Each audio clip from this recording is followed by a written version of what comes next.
Hi, everybody, and welcome to episode 52 of the Lunch Bunch. So, we have a really interesting show today, and of course, I say that every show because I'm going to open up and say, hey, we have a really boring show today. Go in and have lunch. No, we're going to be talking about sharing. Reciprocity, whether we do it because we're social and we're just like, nice people, or is it all part of this marketing strategy thing? How do you feel about sharing? How do you feel like, do you take it personally when you share something online and someone doesn't share back? Or do you feel influencers are getting too big for their britches and they think, oh, he's too small to bother sharing stuff? So we're going to dip into that, and it could go in all directions. And as usual, we're going to talk about that topic for about 15 minutes, and then we're going to go into the lunchbox section where each of our great bunchers are going to share what they've been thinking about lately. And then the last segment of the show is the doggy bag, which we give you tips and links that you can take back with you. So let's open it up. And I'm going to open it up actually with a quote from a friend of ours who was actually quoted last week. We're very incestuous on this show.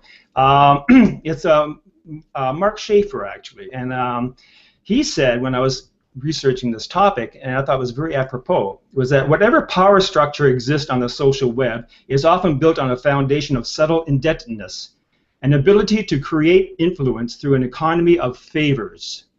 And I thought that was really interesting because we talk about and we hear about very often that content is the currency, right? According to this, I think sharing is the currency of online. I mean, man, the value of a share is huge. Everybody gauges their success basically by shares. Google gives you ranking based on the amount of shares you get, which boosts your authority. People, their metrics are about how many shares you get. Google on what's hot, for instance, how many shares does the post get? Depends on whether you get on the what's hot section. It's all about shares. So, and yes, we can say that content definitely drives shares, but is there more to that?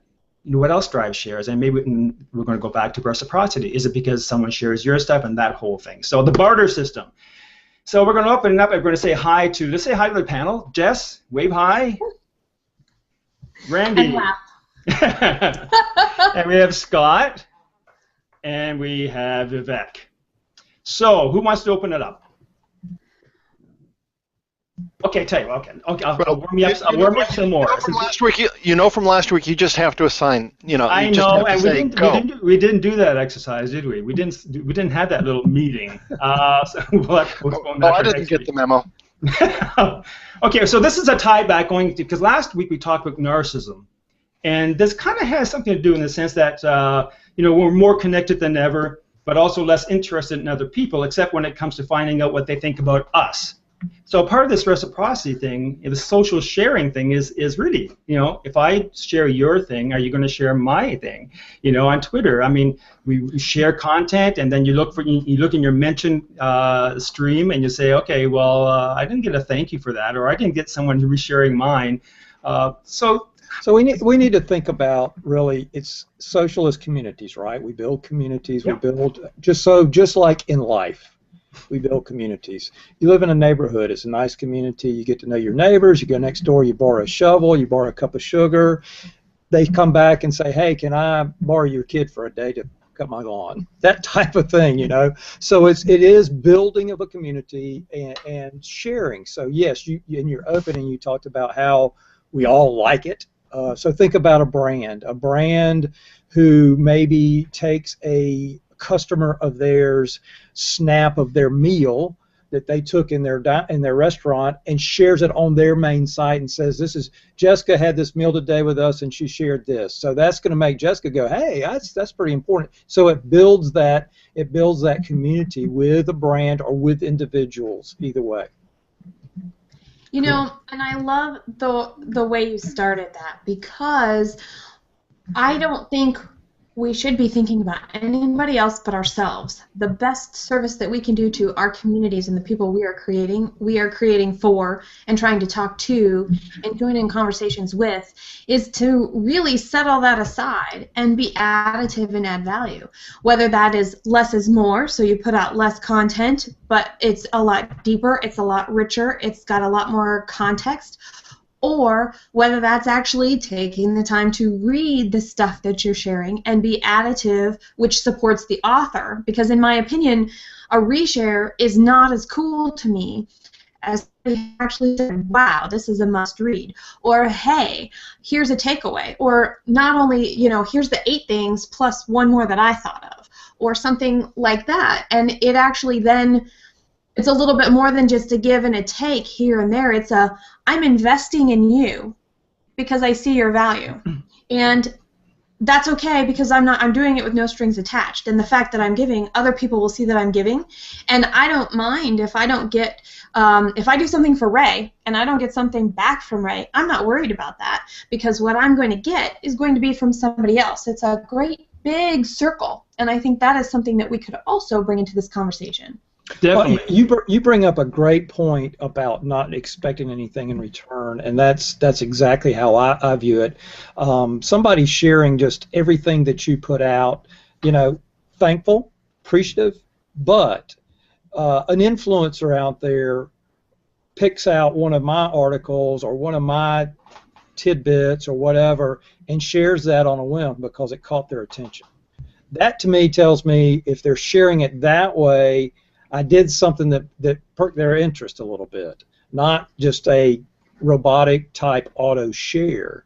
And it gets funny to me sometimes with, I guess, the influencers or the perceived influencers or the perceived golden people, whoever they may be in the space, and somebody gets a recognition from that. And the next thing you know, they're broadcasting that person shared everything or mentioned them or something like, it's almost belittling themselves in my mind.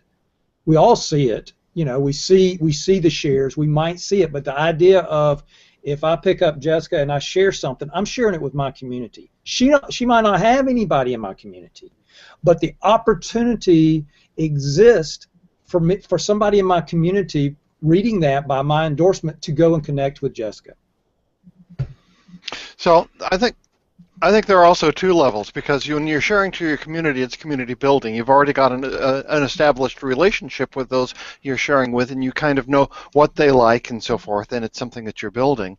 But then there's also, prior to that, there's a courtship that goes on as well, where you're sharing things because you want to bring new people into your community. It's a little bit like courtship. So I wonder if we need to really segregate the 7 lives of online community from birth to death or something like that, and at each stage there's a different relationship between us, and there's a different meaning with the sharing and the reciprocity that we expect. And after a while, we're so friendly with each other, we don't expect reciprocity. We just know that it's going to be fine.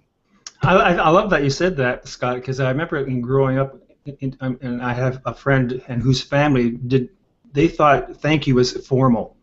They just said, you don't have to say thanks, you're part of the family. It was that kind of intimacy.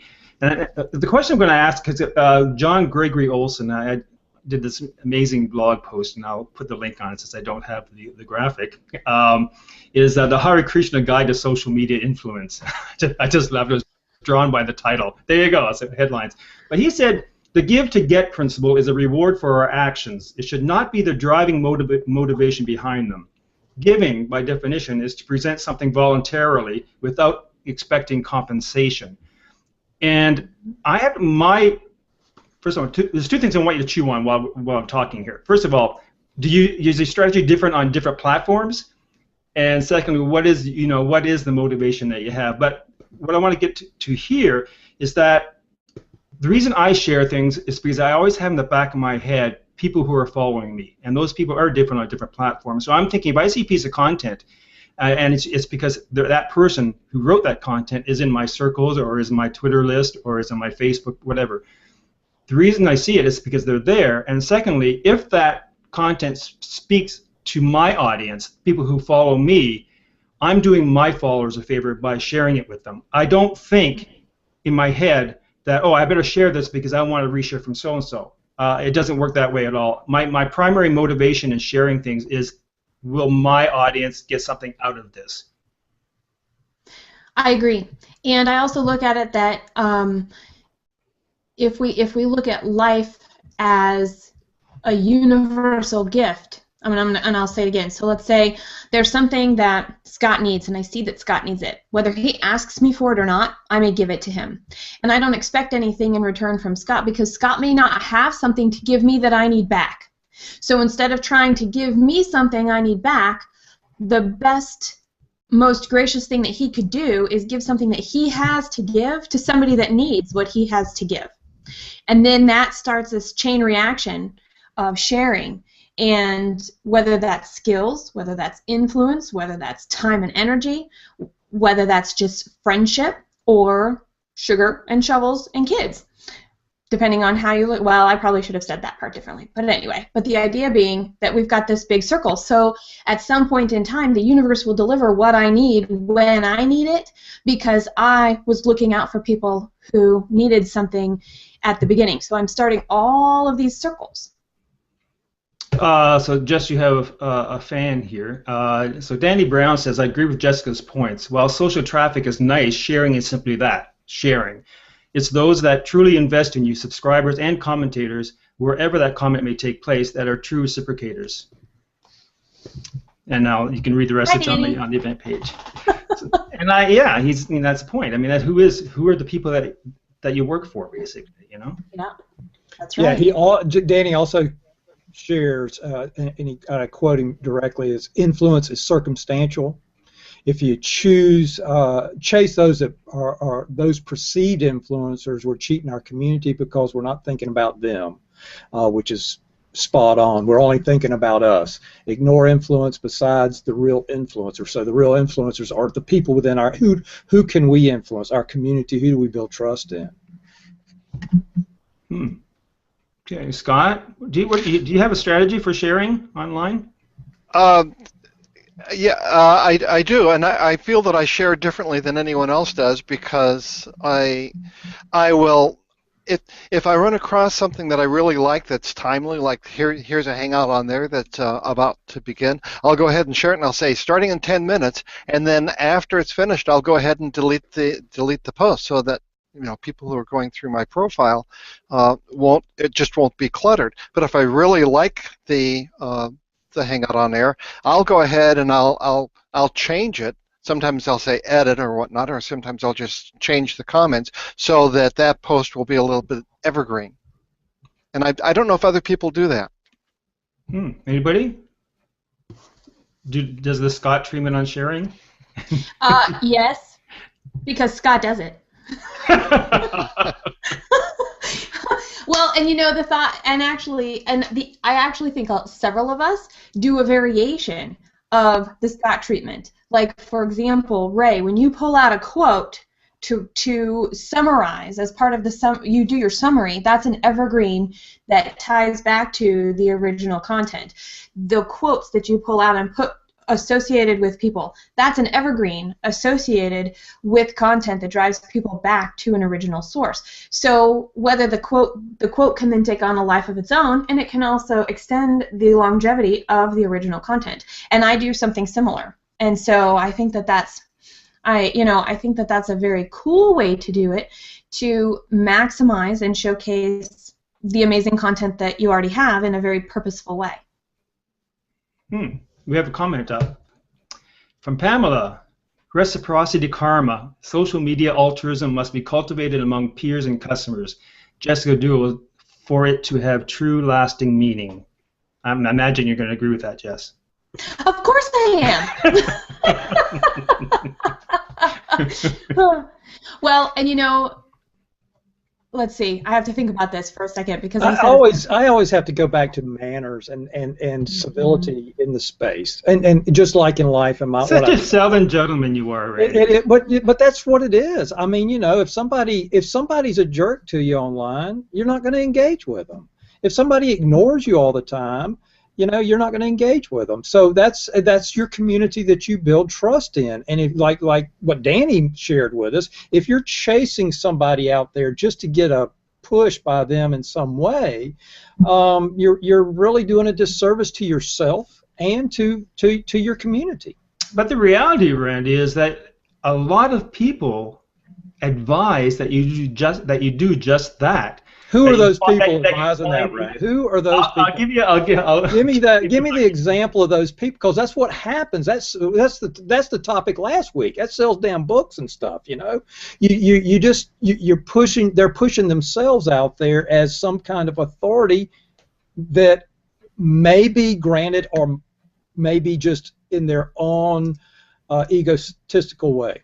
But there are people that will advise, and there are people on this platform who will advise, especially if you're starting out, that you find those influencers and you share as a way of opening up a relationship with those people, and having those people in a relationship in your circles is going to help you. You know, it's going to mushroom basically. You're going to get more people following you, et cetera, et cetera, et cetera, because a lot of the metrics, of course, is about how many followers you have, right? Yes, but unless you do good work, it doesn't do a damn thing. So you've got to do good work and put yourself out there and build your community, because once you start prostituting yourself, it's going to show through, right? Well, hang on a second here. We had that before the Supreme Court here in Canada, so that might be just fine, Randy. But I want someone to write Randy's quote down. I know, right?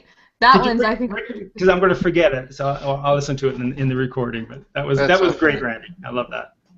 Well, you know, how much is intention count in this, or does it count at all? It's only the results. It's only actions. You've got the spectrum. You've got from humble to manipulative, and someone who's very humble can do something, and someone who's very manipulative can do the same thing. And the action is the same thing, but their heart is different. Does that make any difference? That's an interesting point, because it speaks again to the narcissism thing. I mean, how much self-interest do you put in sharing, as opposed to sharing altruistically, because it's going to be good for you, again, for your customers or for your followers. I'm not even going to say can I. I am going to pose something different. Instead of looking for something like what we're talking about, what if we decided to just show up? We decided to talk about what we are excited about, we want to learn more about, and we want to share with others what we're learning, and let our influence that we have do the work, because when somebody more influential than us picks us up, we know we're on our right path. And it's kind of like a milestone if we care about that kind of a metric, but we're not seeking it out, we're not looking for that, we're not paying attention to all this other stuff that's going on. We know we carry influence with every single action we have. So if we use that influence and only focus on the things that we're learning and trying to bring out to the world and think through and give value, then we leave a wake and people get to use that information however they want. But we also we're also plowing through the water on our own, allowing other people that might not see us and know us to get to know us. And instead of wondering who we should know, maybe we just need to be. And with that sparkly note, we're going to go into the lunchbox and see what everybody brought. So, who brought what to the lunch table? Okay, Randy. Okay, I'll go.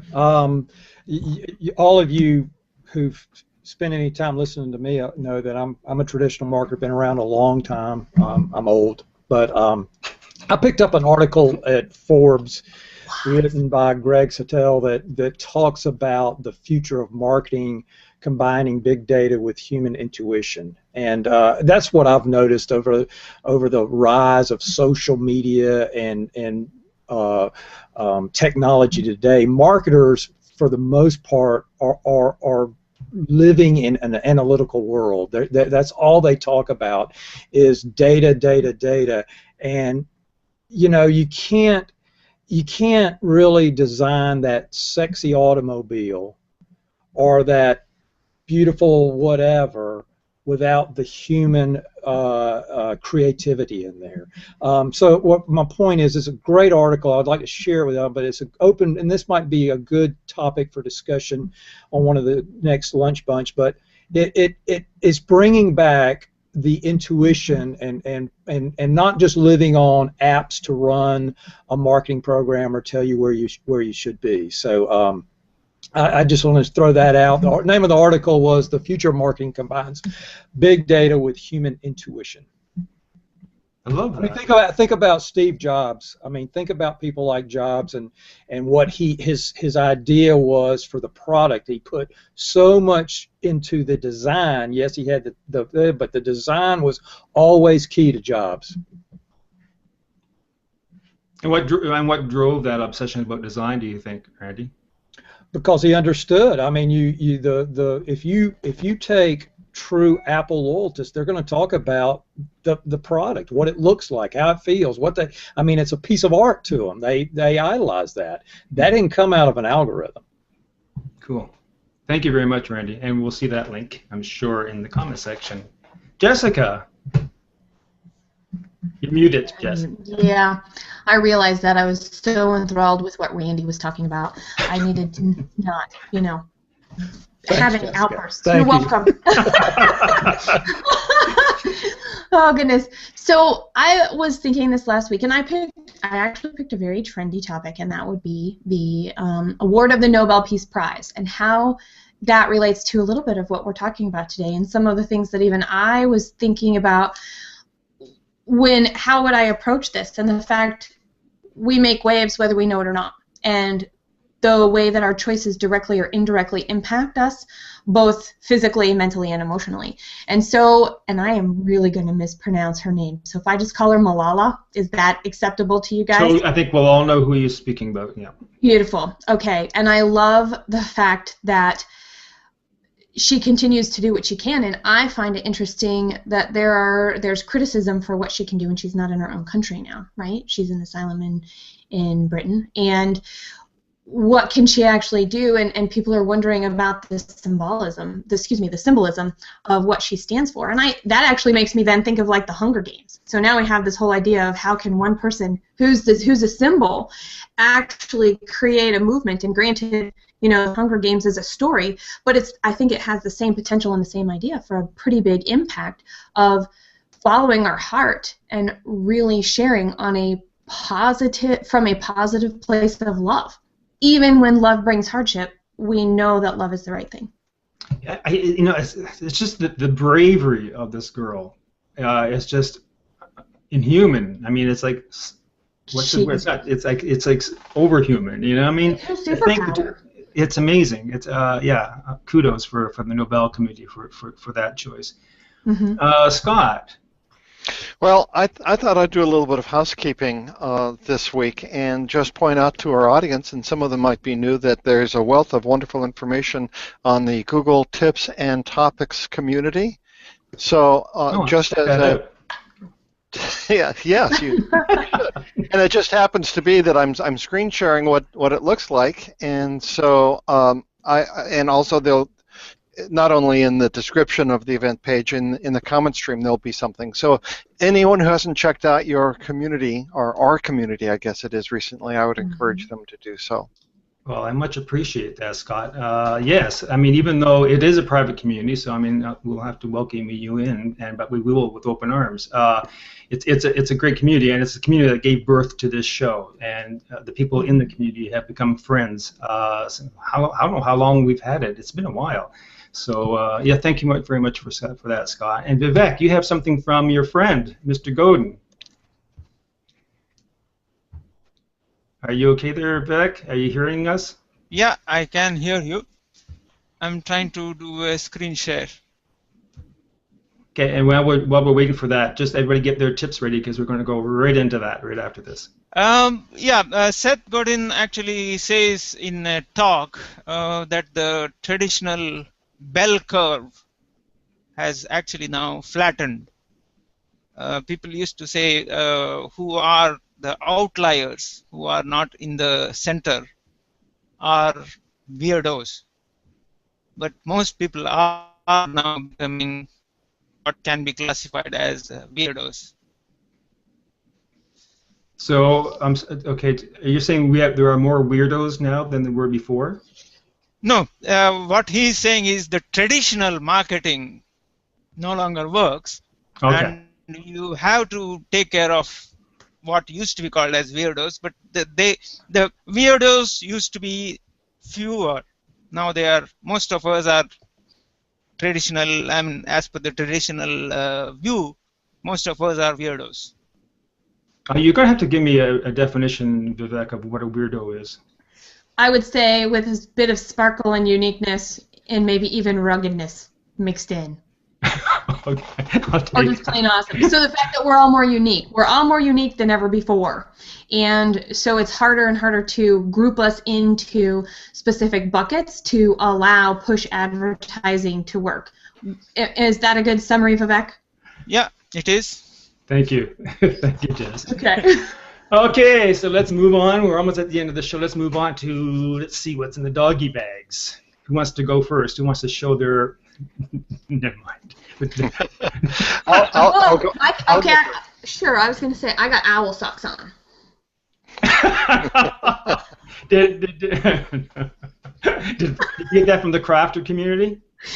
No, but I love owls, and if Heather's community, the crafter community, loves owls too, I'm really excited. Give her an idea anyway. Mm-hmm. So that's it. So you're gonna what? You're gonna ship everybody. You're gonna ship everybody a pair. Yeah, exactly. Here, I'll start since I'm already talking. I downloaded a new app to my phone this week, and it's all about gratitude. So once or twice a day, it's on my home screen. So once or twice a day, when I get on my phone to see whatever notifications, I'm reminded to put in something that is neat or different or stands out to me. And then by the end of the day, it's easier for me to remember where I was throughout the day and find a true place of a true gratitude to reflect on and carry me to the end of the day into a relaxing evening, but also give me the fuel and the excitement for tomorrow. Excellent. Thank you. Get a gratitude app. Gratitude. That's very apropos for today's topic. Randy. This is my tip for today. The growing health monitoring in the digital space today. I read a great article recently about there being around 800 to 1 million consultations done over the internet about health. Pretty big market. So there's always a concern about where you're getting your diagnosis from, but tech has brought all kinds of health monitoring apps to the market, from blood pressure, constant things, and we're all health crazy. And as our my generation gets older, these things are becoming very helpful in mainstream life. But I wanted to mention a project that Google is doing with their HelpOuts product. HelpOuts they launched, I guess, last year, Ray, is that about right? Yeah. Mm-hmm. It did, and that was where consultants and specialists could start and charge for that. But they're starting a program with a little bit more to it, and partnering with some medical groups like Scripps and One Medical to give trusted and credentialed type health advice, be it if you're wanting to get what kind of rash I got or something like that. So I just want to mention that, and it seems like Google is finding a place within the medical profession. It seems like that the medical profession has adopted their Google Glass. Has become very helpful inside the operating room, and now they're dealing with this help out thing. So a plus to Google. Excellent, thank you. Scott, we're getting really late, so we have to ask you. I can be real quick. As you know, I'm all about video and resources for that, and there's a free service out there people might know, but I'd like to remind them about it. It's called Pixlr, and it's not just Pixlr. It's kind of like free Photoshop, so you can do lots of things with graphics in a very professional way. But there's also a series of great video tutorials that Terry Lee Britton has put together. So that's what makes this tip extra special. And I'll put everything in the comment stream. Super. Do they have a Chrome app as well? No. No, they don't? Maybe it's a different company. Cool. Vivek. A short tip from me, it's actually, I'm going to create a short video tutorial, and put a link to that on the event stream. We all create videos on YouTube, but we don't promote them as well as we should. We need to create a playlist and put the playlist on the website. We're not doing that. Okay, so you're gonna leave the link then to that in the comments so people can check on that. That's a great idea for sure. Well, thank you, everybody. Did I miss anybody? But what are you guys laughing about now? What's up? I hate missing out on jokes. It's in your sidebar. Oh, okay. All right. So, anyway, I'm not going to copy and paste that into the comment section. Thanks everybody again. We're going to put all the links in the comment section, and I'll have my usual follow-up blog post about this. This has been an interesting show, and as usual, we couldn't have done it without the gang who thankfully showed up today because we had a few technical issues at the beginning. Gotta love Hangouts. Anyway, so take care, and we'll see you next week. Bye-bye.